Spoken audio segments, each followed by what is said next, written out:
స్వర్గీయ రావు గారి 102వ జయంతి మనం జరుపుకుంటున్నాం. అందరికీ పేరు పైన శుభాకాంక్షలు తెలుసుకుంటూ, నేను మొట్టమొదటిసారిగా ఎన్రావు గారిని 1963 చూశాను. ఇప్పుడు పెద్ద మా నాన్నగారు జీవనోత్సవం ఉంటే ఇప్పుడు ఆంధ్రలో తుఫాను వచ్చింది.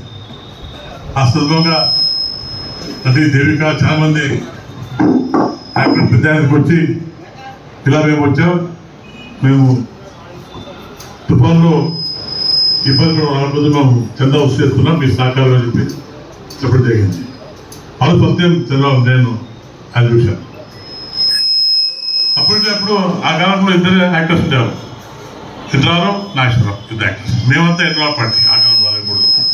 కాబట్టి ఇప్పుడు రకరకాలు వచ్చాయి, రకరకాలు వచ్చారు.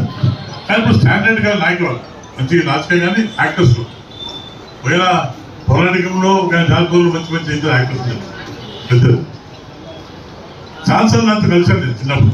అంటే విజయవాడ కొడుగా నేను చూసి పంపించేవాడు. అలా సంబంధాలు పెట్టుకుంటున్నాను. తర్వాత పెద్దారింటికి ముఖ్యమంత్రి కాకముందు 22లో చంద్రబాబు వచ్చేవాడు.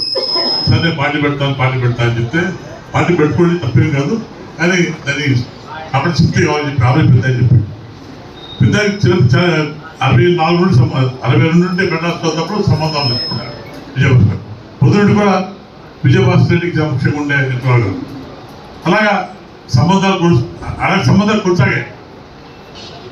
ఈరోజు కూడా ఫస్ట్ పెద్ద ఆయన ముఖ్యమంత్రి ఉన్నప్పుడు 195 కేజీకి 190 ఇచ్చారు.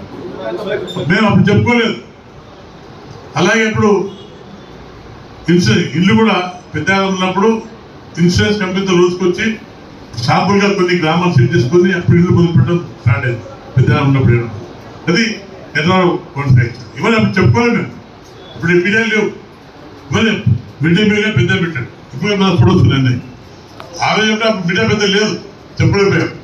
ఏ కార్యక్రమం ఫస్ట్ విజయభాస్కర్ నాన్న చేశారు. ఈ పాస్బుక్ కానివ్వండి, మిడ్ డే మీల్ కానివ్వండి, ఇల్లు కానివ్వండి, ఇవన్నీ కూడా విజయభాస్కర్ చేసే కార్యక్రమాలు.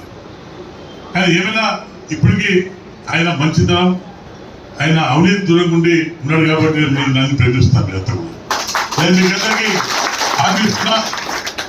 మీ అందరి ఆశతో నన్ను గెలిపిస్తానికి నమ్మకం ఉంది, గెలుస్తాను నమ్మకం ఉంది. నేను ఎలాగే బతుకుతున్నానో అలాగే ఉంటానని కూడా బాగా చెప్తున్నాను. ఎవరికి అన్యాయం జరిగిందో గ్రామంలో రైతులు కానివ్వండి, రకరకాల సమస్యలు ఉన్నాయి, మనిషి కానివ్వండి, రకరకాల సమస్యతో ఈ ప్రాంతం అల్లాడిపోతుంది. మీకు అందరూ తెలుసు. వాళ్ళకి న్యాయం చేసే బాధ్యత నాకు. అందరికీ సహకారం కావాలి. నాకు ఇంకా మన సంబంధాలు ఏదో అదృష్టమో